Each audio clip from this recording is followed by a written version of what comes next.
The text came at 3:47 p.m. on a Tuesday. Family dinner tonight. 7 p.m. sharp. Important family matter to discuss. Don't be late. Dad. I stared at the message, half smiling, half in disbelief. 8 months of silence, gone in a single line. 8 months since I'd walked across that graduation stage alone, scanning the crowd for faces that never came. Amanda had texted that morning, "Can't make it. Jackson has a soccer tournament. You understand." Kevin didn't even bother with an excuse. And Mom? She'd written, "Your father isn't feeling well. We'll celebrate another time, sweetie." But Dad had been perfectly well 2 days later at Kevin's college orientation. I'd seen the photos on Facebook, all smiles, arms around each other, the proud family of the favorite child.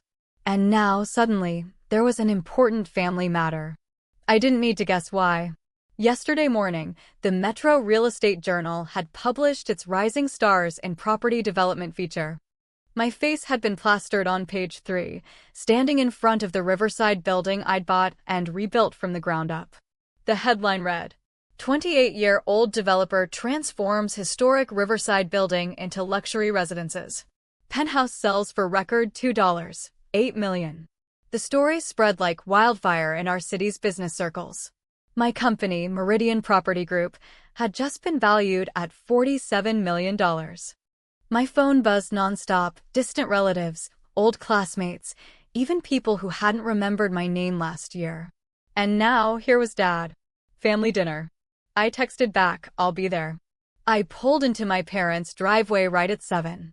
The Honda Civic hummed quietly beneath me, my family car. The Tesla stayed in the garage at home. Some old habits die hard.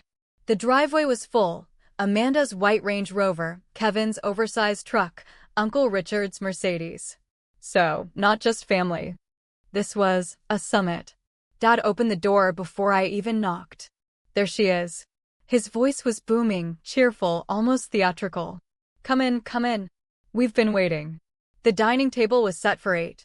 Everyone turned as I entered: Mom, Dad, Amanda and her husband Jackson, Kevin and his girlfriend Brittany, Uncle Richard and Aunt Susan.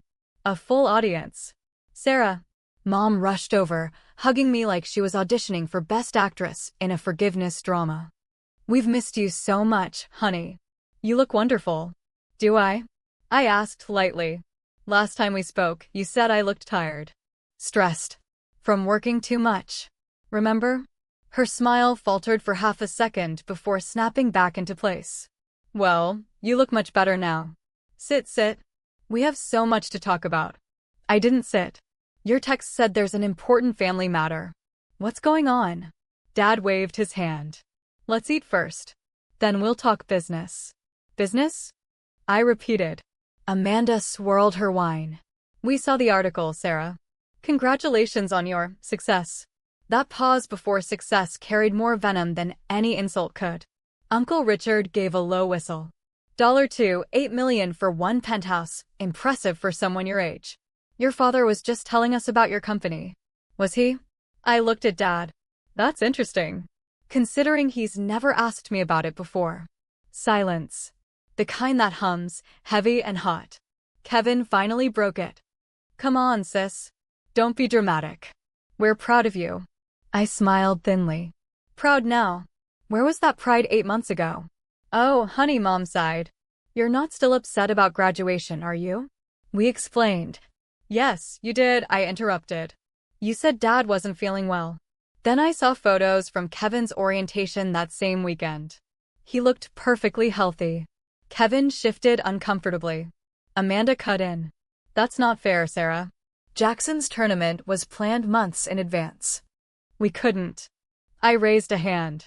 "Let's skip the performance. Why am I really here?" Dad's friendly facade vanished. "Fine," he said flatly. "You want to talk business? Let's talk business.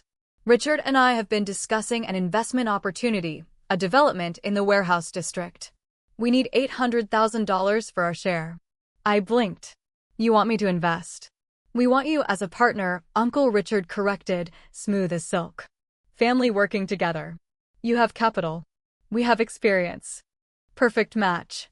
I laughed softly. So that's what I am now. Capital. Dad's joy tightened. Don't twist my words. This is an opportunity to learn from people who know what they're doing. People who know what they're doing, I echoed. Remind me, Dad, how much is your company worth these days? His face froze. $3, 2 million, I continued. And dropping. 3 years of losses. I checked your filings. And Richard, I turned to my uncle. You're over-leveraged on 4 properties. 2 are in foreclosure. Uncle Richard's face went red. How dare you? I do my research, I said calmly. It's why my company's valued at $47 million after 3 years. While yours are sinking. Amanda slammed her wine glass down. This is exactly why we didn't come to your graduation. You've always been arrogant. No, I said softly. Just ambitious. There's a difference. Enough. Dad roared, slamming his hand on the table. You will respect me in this house. Respect? I met his eyes. Like the respect you showed when you skipped the biggest day of my life? Or when you told everyone at Christmas that I was playing business and should get a real job? Mom's voice trembled. We never said that.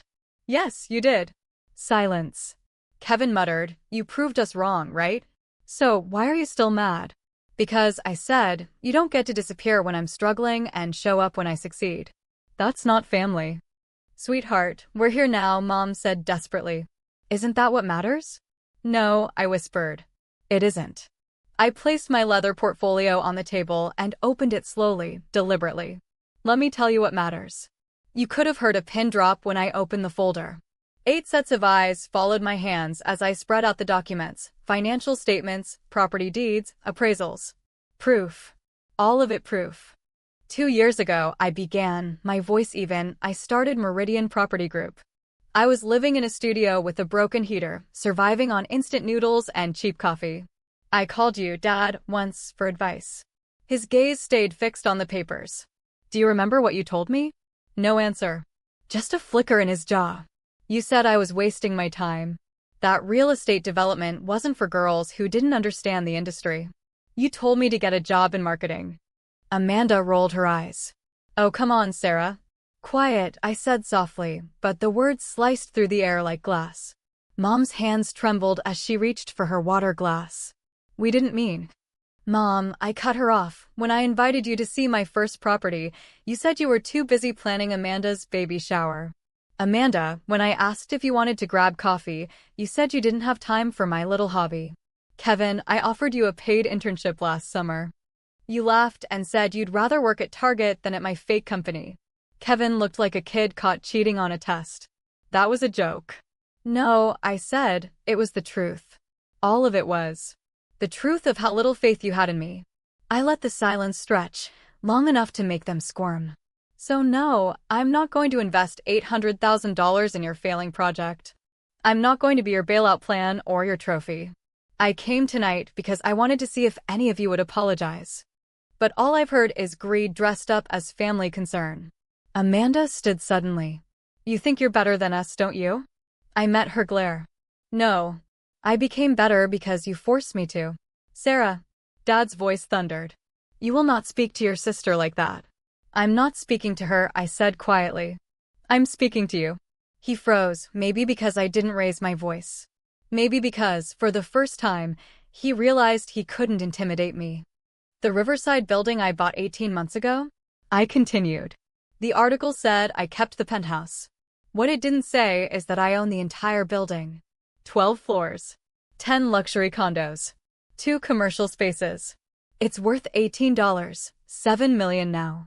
Uncle Richard's lips parted, a soft hiss of disbelief. I did that alone, I said.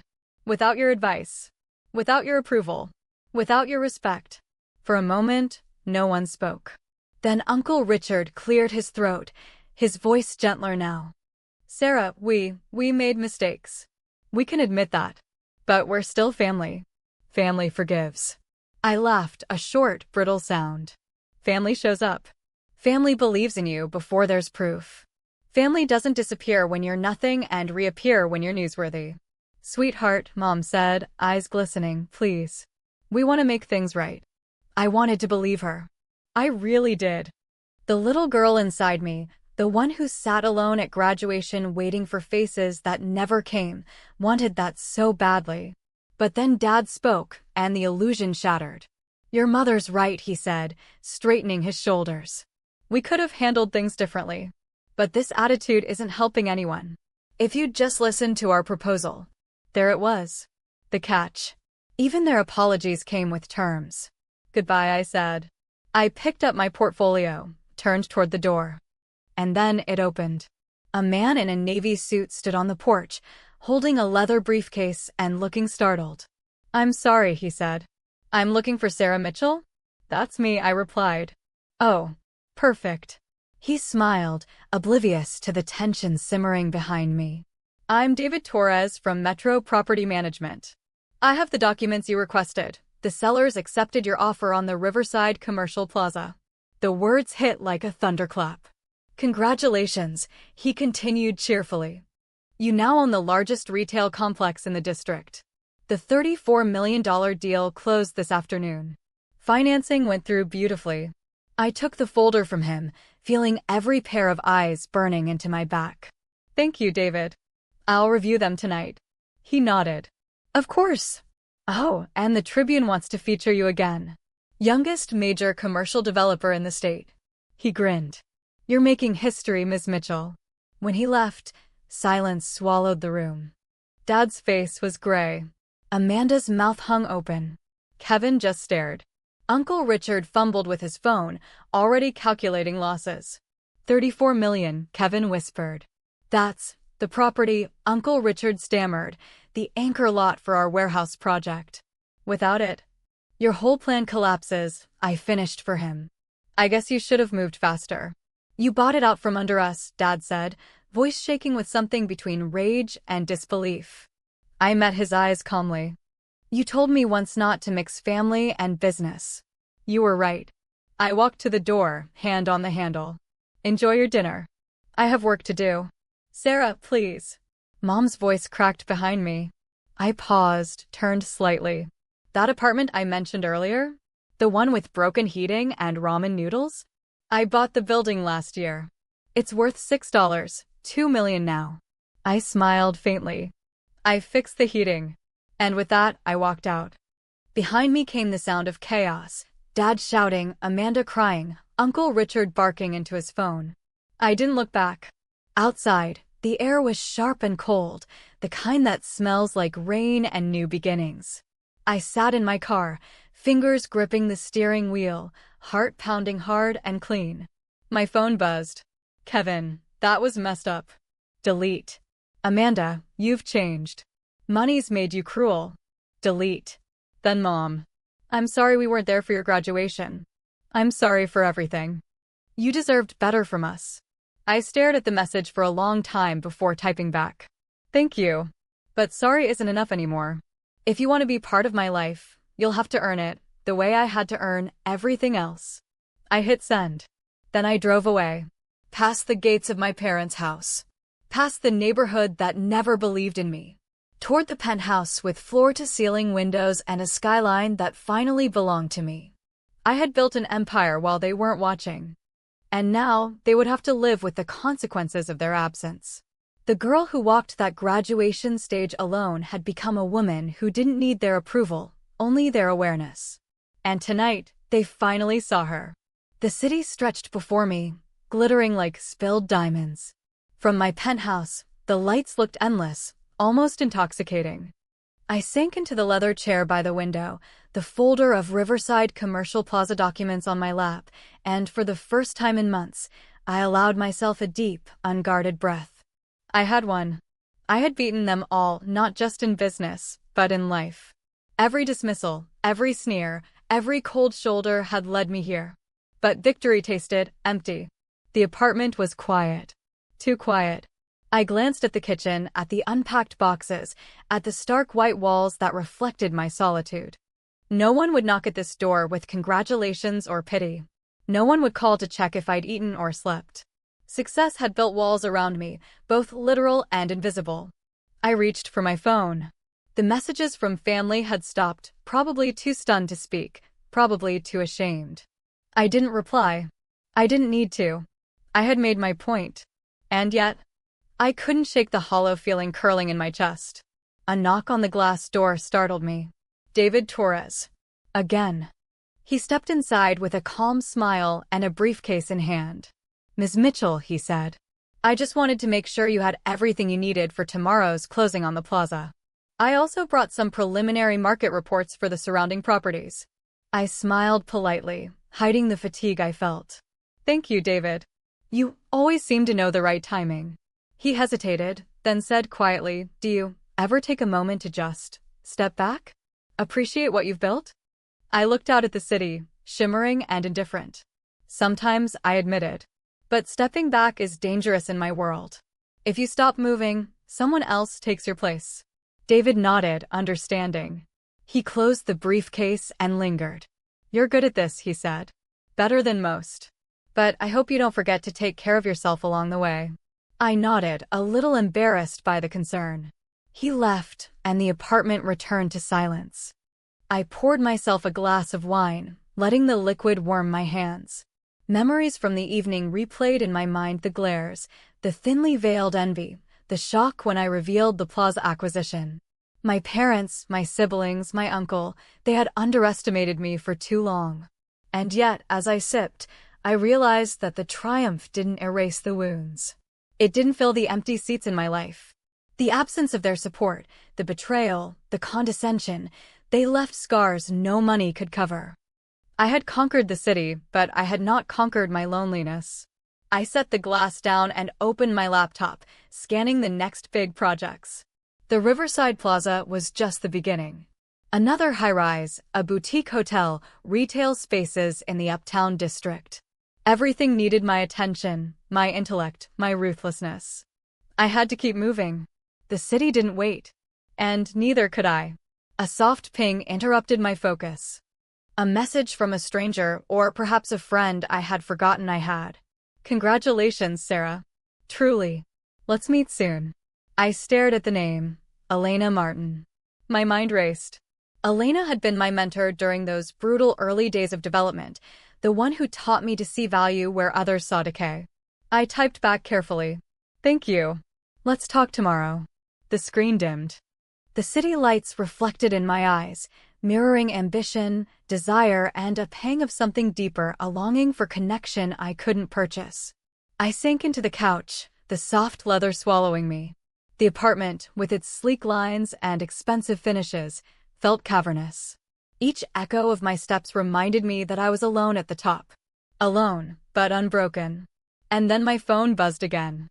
Another message from Amanda, this time with no judgment, no insults, just a single line. "Can we talk?" I hesitated. Should I answer? Part of me wanted to ignore it, to let the wounds heal in silence. Another part, the part that remembered sitting alone in the graduation auditorium, ached for connection. I typed, "We'll see." And for a moment, I let myself imagine a world where success didn't come with isolation, where family could coexist with ambition. But reality pressed in, the city was loud, the deals were pressing, and my life waited for no one. I turned back to my laptop. The Riverside Plaza awaited. The skyline waited. And I, Sarah Mitchell, was ready to build the next empire. Alone, if necessary. But as I stared out at the lights stretching endlessly before me, I realized that even power had a cost. And that cost, tonight, was more than I had expected. Morning light slanted through the floor-to-ceiling windows, painting the penthouse in pale gold. The city was waking, indifferent and relentless, and so was I. I hadn't slept well. Not because of work, not because of the Riverside Plaza, though it demanded attention, but because of the ghosts I'd left behind in that dining room. Amanda's message from last night still lingered in my mind. "Can we talk?" I hadn't answered. Not yet. I wasn't sure I wanted to. Pride, resentment, and the tiny, stubborn pulse of hope tangled together. Could I let them back into my life? Could I forgive without erasing the past? I poured coffee and perched on the edge of the sofa, scanning the contracts and reports strewn across my desk. Riverside Plaza wasn't just a building, it was a statement. My statement. I had proven, finally, that I could thrive without their guidance, their approval, their false concern. But success alone didn't heal loneliness. My phone buzzed again. This time it was Elena Martin. Meeting today. Bring your notes. I smiled faintly. Elena had been my first mentor in the business world, a woman who saw potential in me when my own family dismissed it. She had taught me that ambition without strategy was dangerous, and that courage alone didn't create empires, discipline did.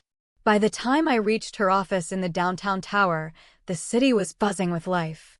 Streets teeming, windows catching the sun, 1,000 opportunities glinting just out of reach. Elena greeted me warmly, her eyes sharp and kind. "You've done well, Sarah," she said, gesturing toward my folder of proposals. "But the bigger challenge isn't the deal itself, it's keeping control. The plaza is just the beginning. You'll face competitors, partners with their own agendas, and yes, even family." I stiffened. Family isn't part of the equation anymore. Elena's gaze softened. "Perhaps. But they're part of your history. And history has a way of coming back, whether you like it or not." I nodded, thinking of Dad's pale, furious face, Amanda's shocked silence, Kevin's guilty glance. I had left them with a lesson, but the cost was clear. I had closed a door behind me, one that might never fully open again. That evening, I returned to my penthouse with the riverside skyline glowing beneath me. My phone buzzed again. "Amanda." Another message. "We need to meet. For real this time." I stared at it, hesitation tightening in my chest. 8 months of silence, lies, dismissals, they were asking for my time. Asking for forgiveness. Or maybe just asking for survival. I typed back slowly. "Tomorrow. Noon. My office." I wasn't sure if I could forgive them, but I could listen. And maybe, just maybe, I could teach them the meaning of respect, not the hollow kind, but the kind earned through struggle, honesty, and integrity. Noon arrived. Amanda came alone. Her face was pale, her eyes rimmed with exhaustion, or maybe fear. She sat across from me, hands clasped, words stumbling out in a rush. "Sarah, I'm sorry. For graduation, for everything. We didn't understand, we didn't see." I let her speak, letting the anger simmer quietly beneath my skin. I had proven myself, yes. I had conquered buildings, contracts, and the city itself. But part of me still craved connection. Still needed acknowledgement that my success hadn't gone unnoticed by the people I had once loved most. When she finished, I leaned back in my chair, looking her in the eye. "You've waited too long, Amanda. Respect isn't something you can buy or even beg for. You earn it. And right now, you've got a lot to earn." She nodded, tears slipping down her cheeks. "I will. I promise. I'll prove it." A small smile tugged at my lips. Maybe, just maybe, this was the first step toward something new. Something real. I turned back to the city beyond the windows. Riverside Plaza gleamed like a crown I had fought for and won. But tonight, the city didn't feel as lonely. There was a sliver of possibility, an opening for reconciliation, understanding, maybe even trust. I had built my empire with grit and intelligence. I had stood alone and claimed victory. And now, perhaps, I could learn how to let people in without giving up my power. The skyline stretched endlessly, and for the first time in a long while, I felt a tentative kind of hope. The woman who had walked across that graduation stage alone had finally become someone capable of both success and forgiveness. And that, I decided, was worth more than any building, any contract, any fortune.